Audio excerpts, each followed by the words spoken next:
Veins తో బాధపడుతున్నారా? భారతదేశంలోనే బెస్ట్ ట్రీట్మెంట్ అందించే ఏకైక హాస్పిటల్ ఏవిస్. నమస్తే రమగారు. నమస్తే జయ. రమగారు, పలానా పని చేశారు, అష్టదరిద్రాలు చుట్టుకుంటే మీకు ఆ తప్పు చేశారో చుట్టుకున్నట్టే, ఇలాంటివి బాగా వింటూ ఉంటాం. ఇవి నిజంగా భయపెట్టడానిక, మనం సక్రమంగా సరైన మార్గంలో వెళ్ళటం కోసం చెప్పినవా, నిజంగానే చుట్టుకుంటాయా? చుట్టుకుంటాయంటే అష్టదరిద్రాలు మన జీవితాల్లో ఉంటాయి జయ. భాగమేనా అవి కూడా? భాగమే. ఇప్పుడు 8 చుట్టుకుంటే ఓ కష్టం, 8లో 1-2 సహజంగా అందరిళ్లలో కనపడుతూనే ఉంటాయి. కొన్ని తప్పనిసరి వాళ్ళ నెత్తి మీద పడిపోతాయి, కొన్ని వాళ్ళే తెచ్చుకునేవి. అష్టదరిద్రాల మీద ఏవో 3-4 పాఠభేదాలు కనపడతాయి, కానీ సాధారణంగా మనకు పెద్ద బాల శిక్షలోను తర్వాత ఏమంటారు మన పంచాంగాల్లోనూ చెప్పేవి ఏంటంటే అష్టదరిద్రాల్లో దాస్యం, ఎవరి కిందైనా పని చేయాల్సి రావటం, దాసిత్వం. ఇప్పుడు దాసిత్వం అంటే మనం అన్ని దాసిత్వాలే కదా, ఉద్యోగాలే కదా మనం చేసేది. ఉద్యోగం వేరు, దాస్యం వేరు. అంటే జీతానికి సరిపడా కాకుండా మనది కాని మనం చెయ్యక్కర్లేని అనవసరమైన పనులు ఒకరి కింద చేయటాన్ని దాస్యం అంటారు. దానికి తగిన డబ్బు ఉండదు. అవును. దండనలు బాగా ఉంటాయి, దెబ్బలు తింటారు వీళ్ళు, పరువు పోగొట్టుకుంటారు, ఎప్పుడూ అమర్యాదకరమైన ప్రవర్తనకే గురవుతూ ఉంటారు. దాస్యము అంటారు దాన్ని. ఇది తప్పదు. ఇది ఒక అష్టదరిద్రాల్లో మొదటిది. రెండోది దరిద్రం, డబ్బులు లేకపోవటం. ఈ డబ్బు లేకపోవటము మనకి అవసరమైనప్పుడు మామూలుగా రోజువారీ తిండి ఉండటము అది కాదు, సడన్గా అనారోగ్యం, దానికి డబ్బు చాలదు. తప్పనిసరిగా వెళ్లాల్సిన ప్రయాణం, దానికి డబ్బు దొరకదు. తప్పకుండా చేయవలసిన ఒక ఖర్చు, అప్పుడు డబ్బు దొరకపోవటం. మామూలుగా డబ్బులు ఉంటాయి వీళ్ళ దగ్గర, మొత్తం డబ్బులు లేనివాడు ఒక దరిద్రుడైతే నిత్య దరిద్రుడు వాడు. అది లేకపోతే ఇది కొంచెం ఉన్నా కూడా అవసరానికి డబ్బు అందకపోవటం కూడా అష్టదరిద్రాల్లో ఒకటి.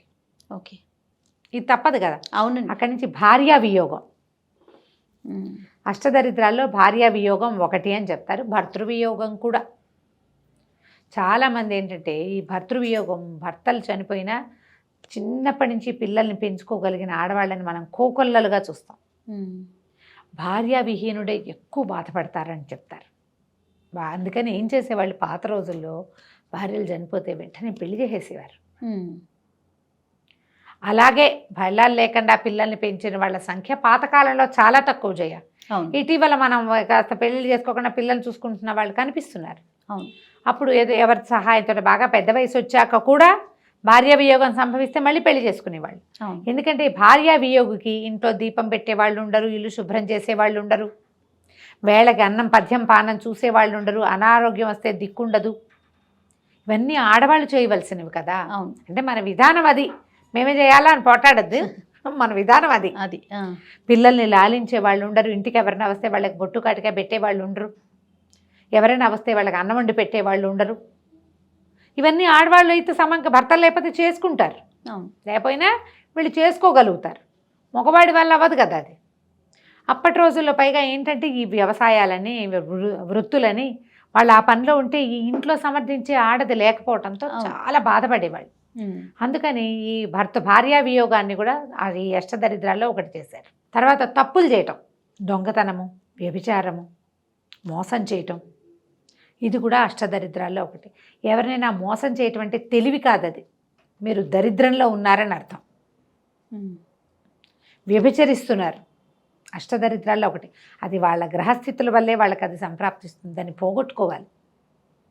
దానికోసం దేవాలయ దర్శనాలు లాంటివి చేయాలి. దొంగతనం చూడు, తిండికి దొంగతనం చేయటం తప్పు కాదు, అది వాడి దరిద్రం, వాడి కర్మ. తెలిసి దొంగతనాలు చేసేవాళ్ళు ఉంటారు కొంతమంది, అది కూడా అష్టదరిద్రాల్లో ఒకటేనట. 4 చెప్పాం ఇప్పటికీ. తర్వాత అసలు మనం నమ్మలేనిది ఒకటి ఉంది, అప్పులు చేయటం. అప్పు చేయటం కూడా దరిద్రమే, దరిద్ర లక్షణమే. అప్పులు చేయటం కూడా, అప్పులు తీర్చగలిగి తీర్చకపోవటం, అప్పు ఎగ్గొట్టడం. మనకు ఐపీ పెట్టే వాళ్ళందరూ దరిద్రులే వాళ్ళు. అష్టదరిద్రాల్లో అది కూడా ఒకటి. భిక్షాటన చేయటం, అడుక్కోవటం, తిండికి లేక అడుక్కుంటారు పాపం, అది కూడా దరిద్రంలో ఒక భాగమే.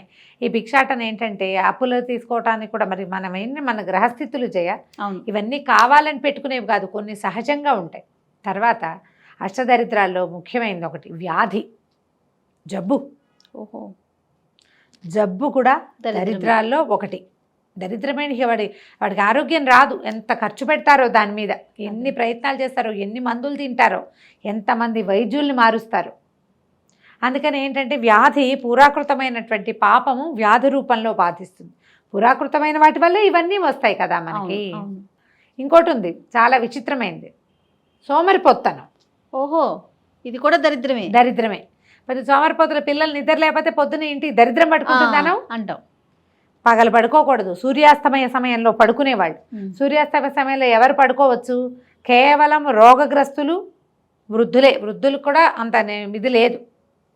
లేవలేని వాడు మంచం మీద పడుకున్నాడా సూర్యాస్తమయ వేళలో, ఇక వాడి దరిద్రం అంతా ఇంత కాదు.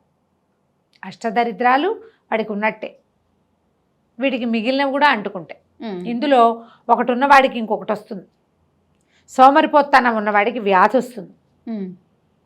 అవును, అవునా? వ్యభిచారాలు అలాంటివి చేసే వాళ్ళకి తప్పులు చేయటం, దొంగతనాలు చేయటం, దానికోసం అబద్ధాలు ఆడటం, దానికోసం ఇతరులను మోసం చేయటం, ఎన్నొస్తాయి చూడు.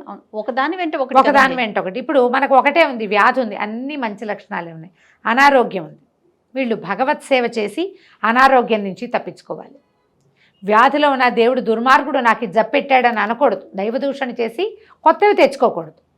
ఉన్నదాని నుంచి తప్పించుకోవాలి. అనారోగ్యానికి తగిన మందు వేసుకోవాలి. ఔషధ సమయంలో చెప్పుకోవాలి. ఒక మంచి శ్లోకం ఉంది, శరీరే జర్జరీభూతే, మళ్ళీ చెప్తాం, శరీరే జర్జరీభూతే వ్యాధిగ్రస్తే కలేబరే ఔషధం జాహ్నవీతోయం వైద్యో నారాయణో హరి.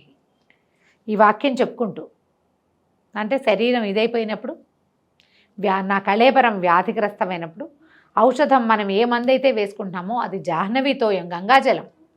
వైద్యుడు సాక్షాత్తు శ్రీమన్నారాయణుడైన హరి. హరి అంటే ఈ వ్యాధిని హరించేవాడు,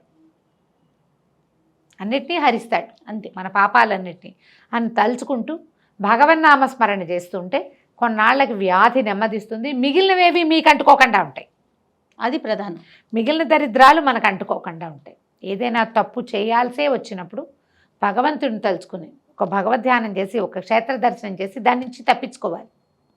అప్పుడు మనం మిగిలిన వాటి నుంచి తప్పించుకుంటాం. ఓకే.